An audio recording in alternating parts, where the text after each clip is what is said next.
ನಮಸ್ಕಾರ, ನ್ಯೂಸ್ 26ಗೆ ಸ್ವಾಗತ. ಅಗರ ಗ್ರಾಮದಲ್ಲಿ ಪೊಲೀಸ್ ಇಲಾಖೆ ವತಿಯಿಂದ ಹೆಲ್ಮೆಟ್ ಧರಿಸುವಂತೆ ಜಾಗೃತಿ. ಯಳಂದೂರು ದ್ವಿಚಕ್ರ ವಾಹನ ಸವಾರರು ಕಡ್ಡಾಯವಾಗಿ ಹೆಲ್ಮೆಟ್ ಧರಿಸಬೇಕು ಎಂದು ಅಗರ ಮಾಂಬಳ್ಳಿ ಪೊಲೀಸ್ ಠಾಣೆಯ ಅಪರಾಧ ವಿಭಾಗದ ಸಬ್ ಇನ್ಸ್ಪೆಕ್ಟರ್ ಎಚ್ಎಂ ಗೋಪಾಲಕೃಷ್ಣ ಅವರು ಸಾರ್ವಜನಿಕರಿಗೆ ಜಾಗೃತಿಯನ್ನ ಮೂಡಿಸಿದರು. ಅಗರ ಗ್ರಾಮದಲ್ಲಿ ಅಗರ ಮಾಂಬಳ್ಳಿ ಪೊಲೀಸ್ ಠಾಣೆ ವತಿಯಿಂದ ಸಾರ್ವಜನಿಕ ಸ್ಥಳದಲ್ಲಿ ಹೆಲ್ಮೆಟ್ ಜಾಗೃತಿ ಕಾರ್ಯಕ್ರಮದ ಮೂಲಕ ಸಾರ್ವಜನಿಕರಿಗೆ ಅರಿವು ಮೂಡಿಸುವ ಕೆಲಸವನ್ನ ಹಮ್ಮಿಕೊಳ್ಳಲಾಗಿದೆ.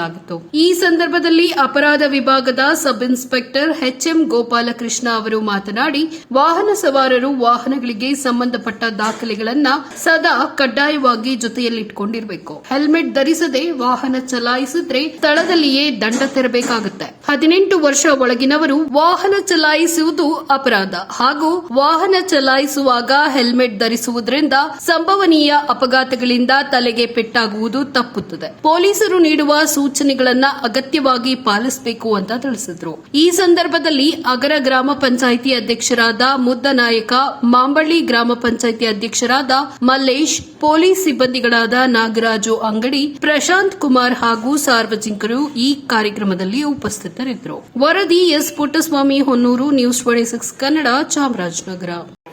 ಮತ್ತೆ ಎಲ್ಲ ಹೆಲ್ಮೆಟ್ಗೆ ತಲೆ ಏಟಾಗಿ ಮಾತ್ರ ಸತ್ತಿರೋದು.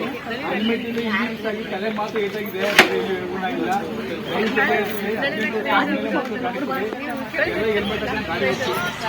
80,000 ಗಾಡಿಗಳು ಹಾಕಿ ಹೆಲ್ಮೆಟ್ ಹಾಕೊಂಡು ಓಡಿಸಿದ್ದಾರೆ ಸರ್.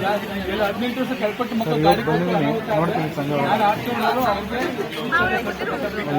ಹೆಲ್ಮೆಟ್ ಹಾಕೊಂಡು ಗಾಡಿ ಓಡಿಸಿ ಕೇಳ್ಕೊಂಡು ಇಲ್ಲ ಸರ್. ದುಡ್ಡಿಲ್ಲ ಇಲ್ಲ ಸರ್, ₹1 ಇಲ್ಲ. ಒಂದಿಂದಲೇ 4,000 ಹೆಲ್ಮೆಟ್ ಕೈಲಿ ಹಾಕೊಂಡು ಹೋಗಿದ್ರೆ ಹೆಲ್ಮೆಟ್ ತಲೆ ಮೇಲೆ ಹಾಕಿಲ್ಲ. ನಾಳಿದ್ದೆಲ್ಲ ಕೈಲಿ ಹಾಕಿದ್ರೆ ಟೈಲ್ ಬಸ್ಟ್ ಆಗಿದೆ. ಇಲ್ಲ ಸರ್, ಸತ್ತಿದ್ದಾರೆ ಇವರು. ಈಗ ಸಾಹಿತ್ಯ ದಯವಿಟ್ಟು ನೀವೆಲ್ಲ ಕಳೆ ಮನೆ ಹೇಳ್ಕೊತೀನಿ ಅಷ್ಟೇ. ಹೆಲ್ಮೆಟ್ ಹಾಕೊಂಡು ಗಾಡಿ ದಾಖಲೆ ತಗಲಿ ಅಂದ್ರೆ ನಾವು ಸಿಸ್ಟಮ್, ಆದ್ರೆ ಹೆಲ್ಮೆಟ್ ಇಲ್ಲ ತಲೆ ಡ್ಯಾಮೇಜ್ ಆಯ್ತು ಅಂತ ಖರ್ಚಾಗೈತೆ, ಹಾಳಾಗುತ್ತೆ. ಹೆಲ್ಮೆಟ್ ಹಾಕೊಂಡು ಗಾಡಿ ಇದಾಗಿತ್ತು ಇವತ್ತಿನ ಅಪ್ಡೇಟ್ಸ್. ಇನ್ನಷ್ಟು ಸುದ್ದಿಗಾಗಿ ನೋಡ್ತಾ ಇರಿ ನ್ಯೂಸ್ 26 ಕನ್ನಡ. ನಾವು ನಿಮ್ಮೊಂದಿಗೆ.